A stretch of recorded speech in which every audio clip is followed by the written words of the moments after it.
అయ్యా కల్వకుంట్ల తారక రామారావు సారు మీ కారు కూతలు వినబెట్టుండ్రి.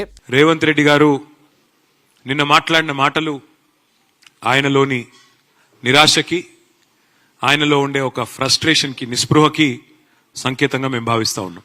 ఈయనరా ఏమంటుండో ఇంకా మస్తుగానే అన్నాడు మొత్తం ముచ్చటి నుండి. ఓటమి తప్పదు అని అర్థమైన తర్వాత ఏ నాయకుడికైనా, ఏ పార్టీకైనా ఆ భయంలోంచి, ఆ నిరాశలోంచి, ఆ నిస్పృహలోంచి వచ్చిన మాటలుగా వాటిని మేము భావిస్తా ఉన్నాం. అగో మరి ముఖ్యమంత్రి సారు ఓడిపోతాడని భయపడి అంతగానం ఏం మాట్లాడిన అంటారా? ఆ ముచ్చట కూడా నుండి ఇవాళ కేటీఆర్ గల్లీలకు వచ్చి అయ్యో పాడి ఇక్కడ మట్టి ఉన్నది, అయ్యో ఇక్కడ చెత్త ఉన్నది అని అంటున్నాడు. ఆ చెత్త నా కొడుకే మున్సిపల్ మంత్రి ఉన్నాడు కదా 10 ఏళ్ళు.